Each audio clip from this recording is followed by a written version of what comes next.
Bismillahirrahmanirrahim. Assalamualaikum warahmatullahi wabarakatuh. Baik, kami dari kelompok 9 akan mempresentasikan sebuah materi yang berjudul Supervisi Pendidikan. Sebelum itu, perkenalkan kelompok kami yang beranggotakan. Yang pertama ada Nurul Hanifah Putri dengan NIM 1063. Yang kedua ada Muhammad Faiz Fikri dengan NIM 1073. Kemudian yang ketiga ada saya sendiri, Seva Putra Bintang dengan NIM 1095. Baik, langsung saja. Yang pertama yakni pengertian supervisi pendidikan. Banyak yang mengemukakan istilah supervisi. Dalam pendidikan, istilah supervisi sering ditafsirkan sebagai supervision of instruction. Itu dalam bahasa Indonesia supervisi pengajaran. Dari pendapat Mulyasa, supervisi secara etimologi berasal dari kata super dan visi yang mengandung arti melihat dan meninjau dari atas atau menilai dari atas apa yang dilakukan oleh pihak atasan terhadap kreativitas dan kinerja bawahannya. Pendapat itu sependapat dengan pendapat Sulistyowardini secara etimologi. Supervisi berasal dari kata super dan vision yang masing-masing kata itu berarti atas dan penglihatan. Jadi secara etimologi supervisi berarti penglihatan dari atas. Supervisi merupakan suatu aktivitas pembinaan yang direncanakan untuk membantu guru dan para pegawai sekolah lainnya dalam melakukan pekerjaan secara efektif. Jadi supervisi adalah segala bantuan dari para pimpinan sekolah, pemimpin sekolah yang tertuju pada perkembangan kepemimpinan guru-guru dan personel sekolah lainnya dalam mencapai tujuan-tujuan pendidikan. Supervisi berupa dengan adanya dorongan bimbingan dan kesempatan bagi pertumbuhan keahlian dan kecakapan guru-guru seperti bimbingan dalam usaha atau pelaksanaan pembaharuan dalam pendidikan dan pengajaran, pemilihan alat-alat pelajaran dan metode-metode mengajar yang lebih baik. Kemudian di dalam Islam juga dianjurkan memberikan supervisi. Di antaranya adalah yang pertama ada menasihati. Supervisor harusnya membimbing dan memberi nasihat kepada para pendidik dengan penuh kesabaran, karena hakikatnya sesama manusia harus saling menasihati agar tidak terjadi kesalahpahaman. Kemudian yang kedua, mendidik. Supervisor dalam mendidik harus dengan cara yang bijaksana dan dengan pengajaran yang baik. Kemudian selanjutnya saling membantu. Dalam kepengawasan supervisor harus memiliki sifat tolong menolong dan saling membantu satu sama lain untuk mengingatkan para pendidik dengan berbagai cara. Kemudian yang keempat yakni bermusyawarah. Dalam kaitan selanjutnya, bahwa kegiatan supervisi perlu diadakan musyawarah antara supervisor, guru-guru, kepala sekolah, dan yang lainnya yang berhubungan dengan supervisi. Kemudian dari penjelasan tersebut dapat disimpulkan bahwa supervisi merupakan kegiatan yang dilakukan untuk menasihati, mendidik, membantu, dan bermusyawarah dengan guru-guru agar pembelajaran dapat berjalan sebagaimana yang diharapkan guru. Kontrol atau pengawasan yang dilakukan ini berguna untuk membina guru dalam perencanaan pembelajaran, mengorganisasi pembelajaran, membimbing dan mengarahkan guru supaya lebih kreatif dan lebih berinovasi menggunakan media, strategi dan model-model pembelajaran. Kemudian dari Nawawi mengemukakan bahwa supervisi diartikan sebagai suatu layanan yang bersifat membimbing, memfasilitasi, memotivasi serta menilai guru dalam pelaksanaan pembelajaran dan mengembangkan profesinya secara efektif. Pengertian lain, supervisi pembelajaran diartikan sebagai pelayanan yang disediakan oleh pimpinan untuk membantu guru-guru agar menjadi guru yang semakin cakap sesuai dengan perkembangan ilmu pengetahuan pada umumnya dan ilmu pendidikan khususnya, agar mampu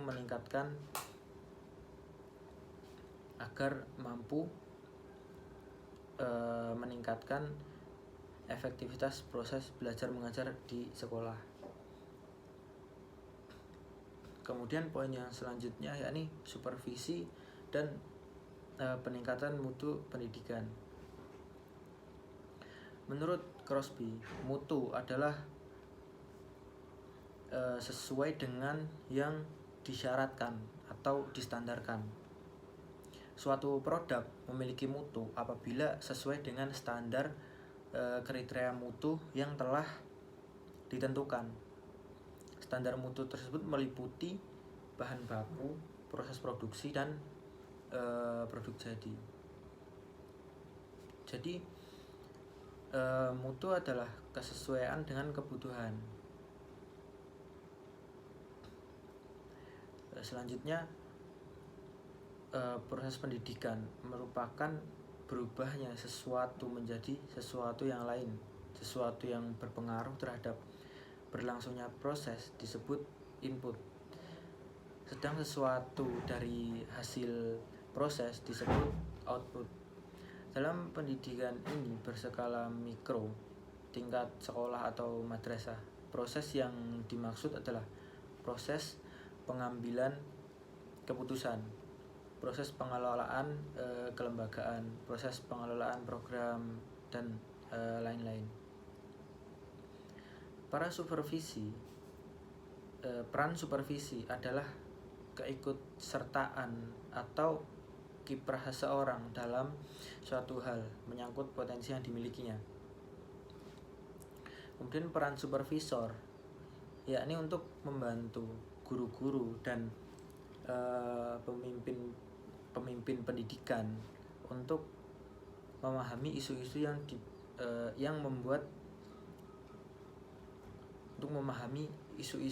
dan membuat keputusan yang bijak mempengaruhi pendidikan siswa, untuk membantu guru dalam melaksanakan tugas pokok dan fungsinya serta meningkatkan prestasi belajar siswa.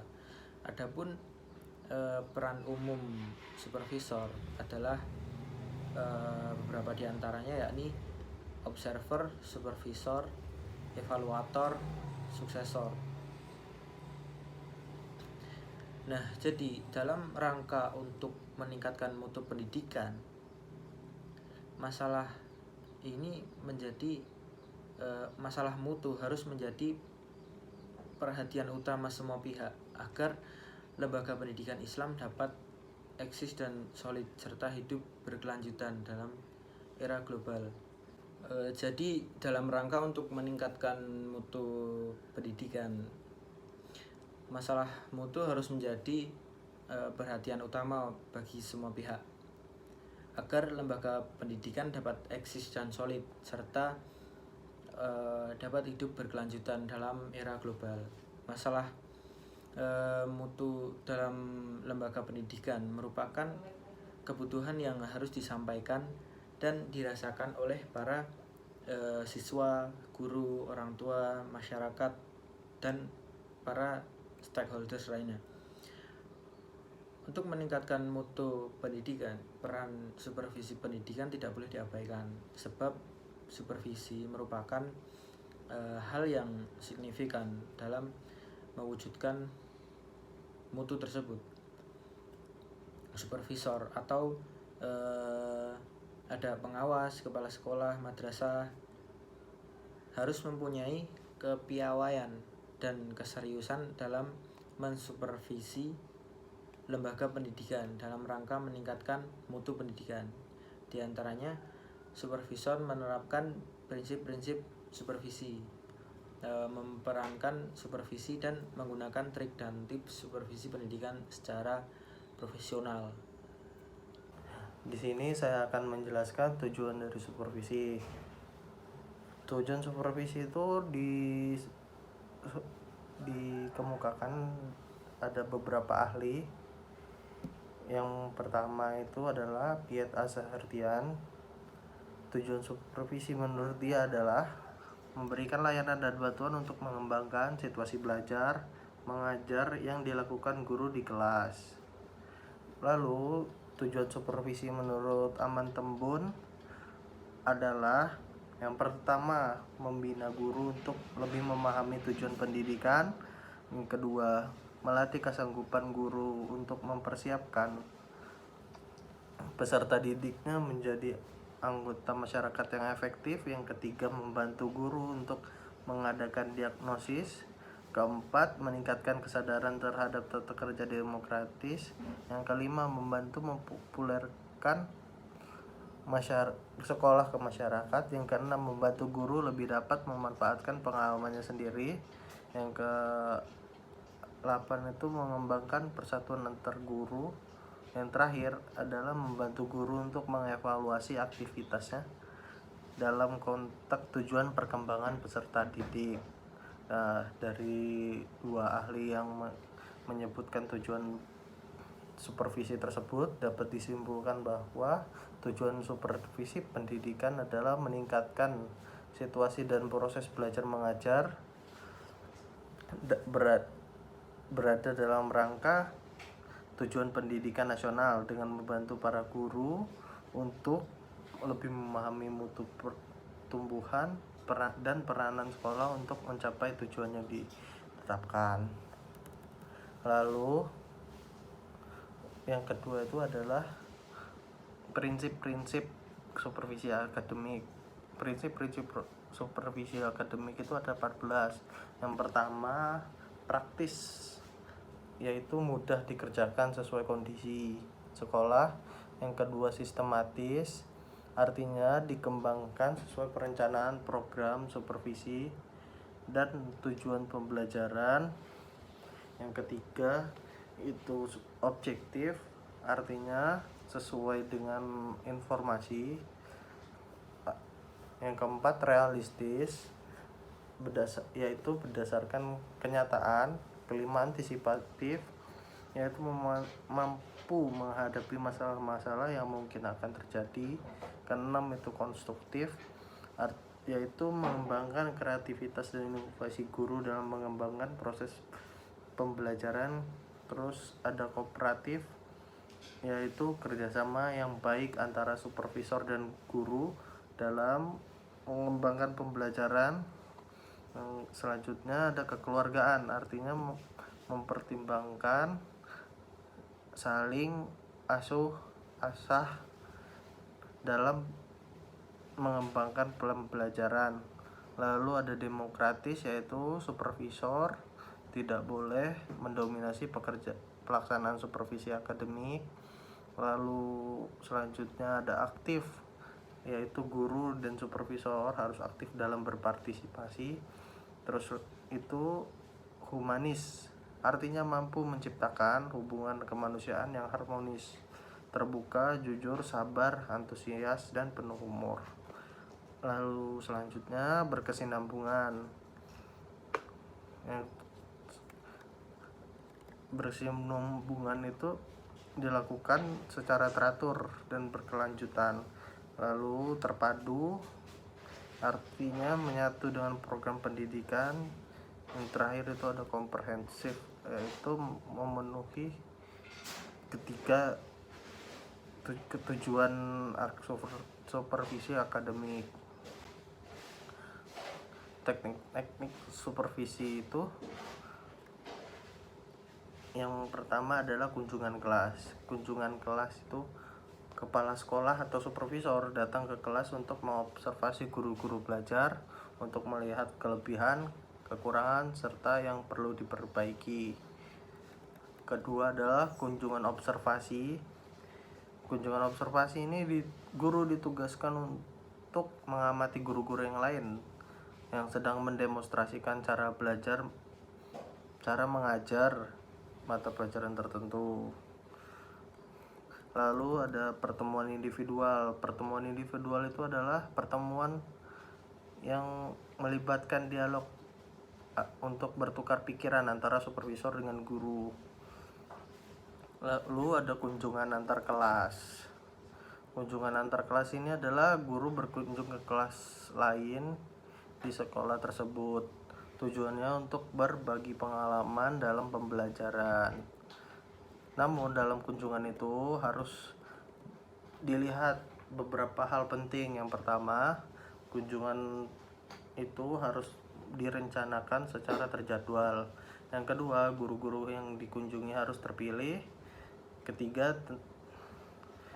menentukan guru-guru yang akan mengunjungi.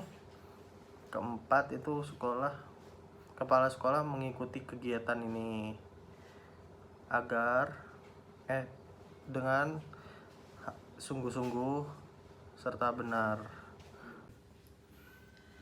Di sini saya akan menjelaskan tentang kajian yang relevan terhadap supervisi pendidikan. Program supervisi merupakan prosedur pembinaan yang kegiatannya dirancang untuk guru dengan bahasan yang membuat penyajian informasi dari suatu jenis pendekatan bertujuan untuk membantu guru menerima informasi, memberi pemahaman pengajaran, dan memberikan pengalaman yang baru tentang tingkat pengetahuan dan juga integrasi nilai dan sikap.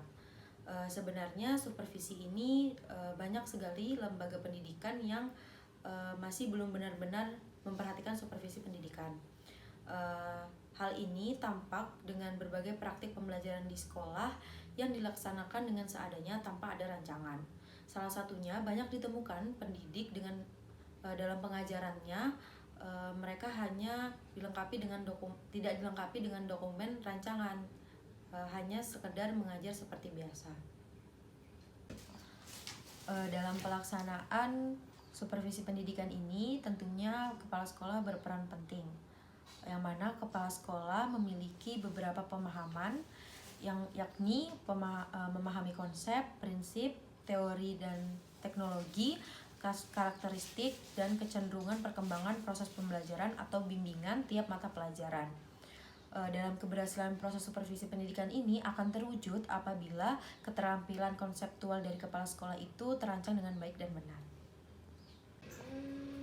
Sesuai dengan Peraturan Menteri Pendidikan dan Kebudayaan Republik Indonesia Nomor 6 Tahun 2018 dalam Pasal 1 Ayat 5 yang mana berbunyi dengan pengembangan keprofesian berkelanjutan adalah program dan kegiatan peningkatan pengetahuan, keterampilan, dan sikap keprofesionalan kepala sekolah yang dilaksanakan berjenjang, bertahap, dan berkesinambungan terutama untuk peningkatan manajemen, pengembangan kewirausahaan, dan supervisi kepada guru dan tenaga pendidikan.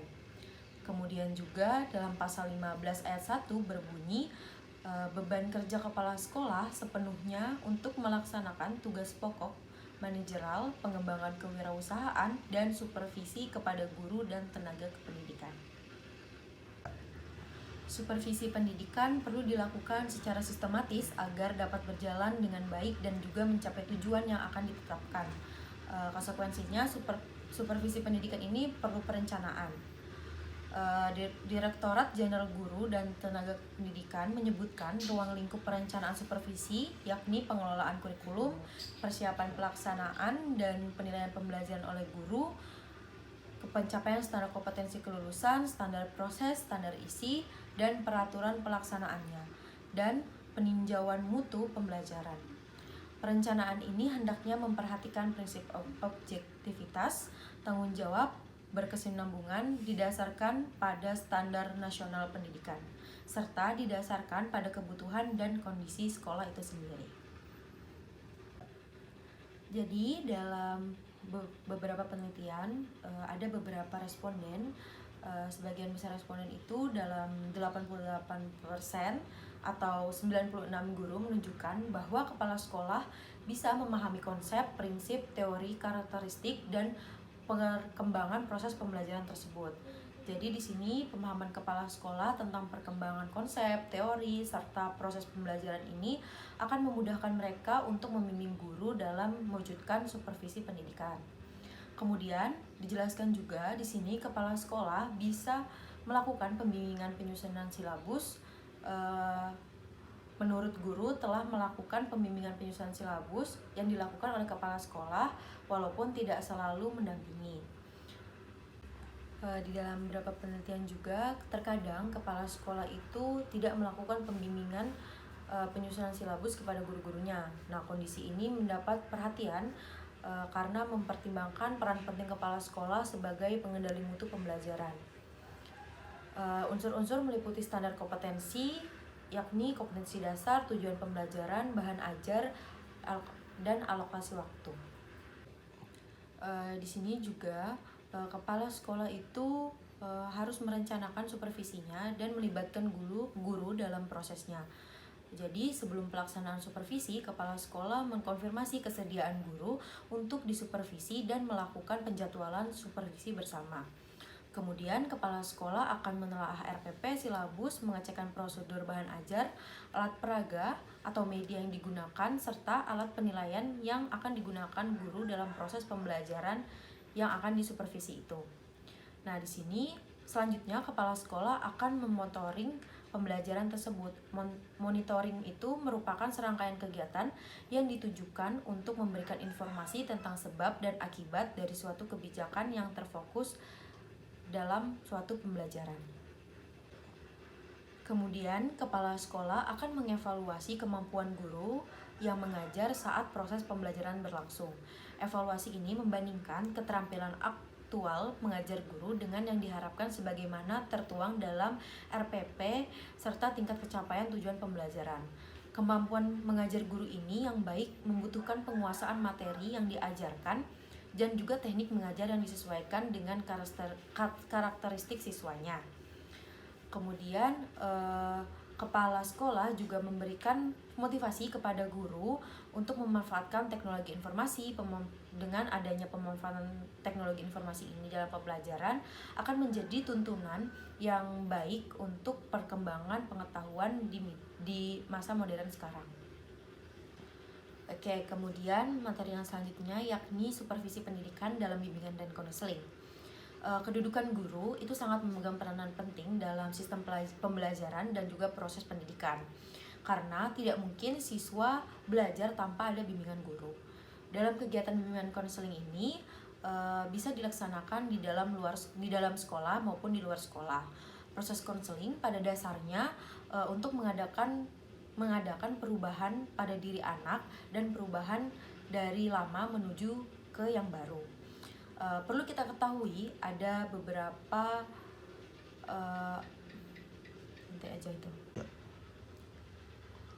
dalam layanan bimbingan dan konseling ini tentu memiliki pengawas yang berperan dalam proses layanan.